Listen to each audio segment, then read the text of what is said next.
নমস্কার বন্ধুরা, আমরা সবাই জানি যে কোনো প্রোটেকশন না নিয়ে যদি সহবাস করা হয় এবং তারপরে যদি আমাদের মাসিক বা পিরিয়ড না হয়, সেক্ষেত্রে অনেকটাই কনফার্ম যে তুমি গর্ভধারণ করেছো।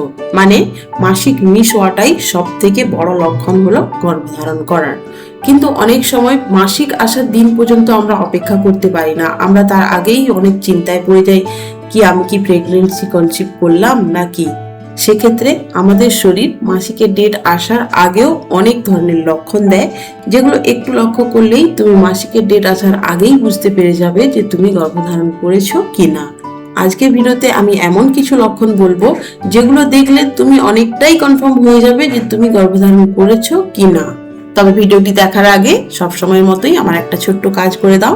এই ভিডিওটির নিচে দেখো এই ধরনের একটি লাইক চিহ্ন দেওয়া রয়েছে, প্রথমে ওটিতে প্রেস করে দাও। যারা লাইক চিহ্নটিতে প্রেস করলে তাদেরকে অসংখ্য ধন্যবাদ। চলো এবার লক্ষণগুলো দেখে নাও। নাম্বার 1, স্তন পরিবর্তন। পিরিয়ড মিস হওয়ার আগেই প্রায় 30 থেকে 40% নারীর ক্ষেত্রে স্তন একটু ভারী, একটু ফোলা বা একটু হালকা ব্যথা অনুভব হতে পারে স্তনে। তাই প্রথমে লক্ষ্য করো তোমার স্তনের মধ্যে তুমি কোনো পরিবর্তন বুঝতে পারছো কিনা। আর যেহেতু বাচ্চা পেটে এলে শরীরে হরমোনের পরিবর্তন হয়, তাই স্তনের যে বোটা, ওই বোটার চারপাশের অংশ একটু দেখবে কালচে বা কারো একটু বাদামি রঙের হয়ে যায়। তোমার মধ্যে সেটা হয়েছে কিনা লক্ষ্য করো। আমি 3টে বাচ্চার মা, তাই আমি গ্যারেন্টি দিয়ে বলতে পারি এই যে স্তনে ব্যথা ভাব, স্তনের পরিবর্তন, এটা অনেক মেয়েদের মধ্যেই দেখা যায়। তুমি একটু লক্ষ্য করো তোমার মধ্যে আছে কিনা। এরপর হলো ঘন ঘন প্রস্রাব যাওয়া। এটা অনেকের ক্ষেত্রে হয়, আবার অনেকের হয় না। জানি না তোমার মধ্যে হবে কিনা, তবু একটু লক্ষ্য করো।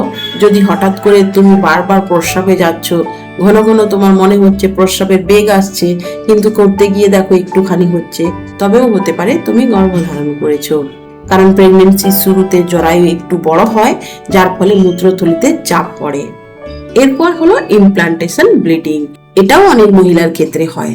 গর্ভধারণের প্রায় 10 থেকে 14 দিনের মাথায় জরায়ুর দেওয়ালে ডিম্বাণু এসে গাঁথে বা ওখানে ঢুকে, যার ফলে ওই সময় হালকা গোলাপি বা বাদামি রঙের একটু রক্ত বেরোয়। তাই তোমার যদি মাসিকের ডেট আসার আগেই কখনো তুমি হালকা একটু রক্তের মতো কিছু হালকা দেখতে পাও, তবে তুমি ধরে নিতে পারো তুমি গর্ভধারণ করেছো। মাসিকের রক্তের মতো অত লাল বা অত বেশি রক্ত যায় না, অল্প একটু রক্ত দেখা যাবে এবং হালকা রঙের হবে। তুমি একটু লক্ষ্য রাখো, যদি তোমার মাসিকের ডেট আসার আগে কখনো ব্লিডিং দেখতে পাও, তবে তুমি কনফার্ম হতে পারো যে তুমি গর্ভধারণ করেছো। এরপর হলো বমি ভাব বা খাবারে অরুচি। বমি ভাবটা হয়তো সব মহিলাদের মধ্যে হয় না, কোনো কোনো মেয়ের মধ্যে সকালে একটু বমি ভাব বা সারাদিনে কখনো একটু গা বমি বমি করতে পারে। এটা সব মেয়েদের মধ্যে হয় না। কিন্তু একটা জিনিস বেশিরভাগ মেয়েদের মধ্যে হয়, যে খাবারের মধ্যে অরুচি, কোনো কিছু খেতে ইচ্ছে করে না, বা কোনো খাবারটা হয়তো আগে খেতে খুব ভালো লাগতো, এখন সেই খাবারটি দেখেই কিরকম লাগছে, খাবারের গন্ধ নাকে সহ্য হচ্ছে না। এরকম যদি তোমার মনে হয়, তবে তুমি একটু ধরে নিতে পারো যে তুমি গর্ভধারণ করেছো। এরপরের লক্ষণটি হলো মেজাজের পরিবর্তন বা মুড সুইং বলা হয়। কোনো কারণ ছাড়াই তোমার এক্ষুনি খুব ভালো লাগবে, এক্ষুনি আবার কাঁদতে ইচ্ছে হবে, এক্ষুনি আবার হাসতে ইচ্ছে হবে, আবার এক্ষুনি হয়তো তুমি রাগ করছো। এরকম হঠাৎ হঠাৎ তোমার মনের মধ্যে পরিবর্তন হবে, একে মুড সুইং বলা হয়।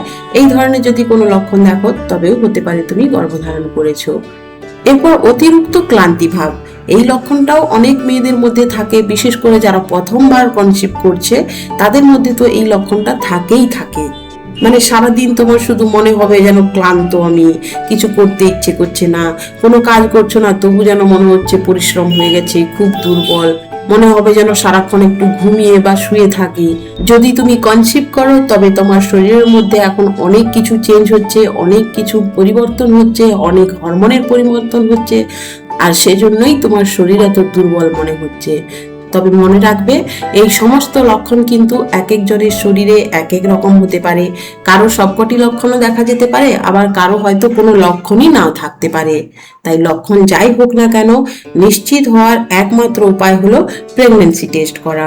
পিরিয়ড মিস হওয়ার পরের দিনই তুমি টেস্ট করতে পারো, কিন্তু 1 সপ্তাহ পরে করলে ভালো হয়। পিরিয়ড মিস হওয়ার 1 সপ্তাহ পরে ওষুধের দোকান থেকে প্রেগনেন্সি টেস্টের কিট পাওয়া যায়, 40-50 টাকা দাম নেবে। ওই কিট এনে সকালের প্রথম প্রস্রাবের 2-3 ফোঁটা ওই কিটে দিয়ে টেস্ট করে নেবে। যদি একটা লাইন আসে তবে তুমি প্রেগনেন্ট হওনি, আর যদি দুটো লাইন আসে তবে তুমি প্রেগনেন্ট হয়েছো। আর হ্যাঁ, আমাকে একটি কমেন্ট করে জানিও তোমার পজিটিভ এলো না নেগেটিভ। আর আজকের ভিডিওটি যদি ভালো লাগে তবে নিচে দেওয়া লাইক চিহ্নটিতে প্রেস করবে। আর প্রেগন্যান্সি রিলেটেড আরো ভিডিও পেতে আমাদের চ্যানেলকে সাবস্ক্রাইব করে রাখবে। তোমার কোনো জিজ্ঞাসা থাকলে কমেন্টে লিখে পাঠাবে। ধন্যবাদ।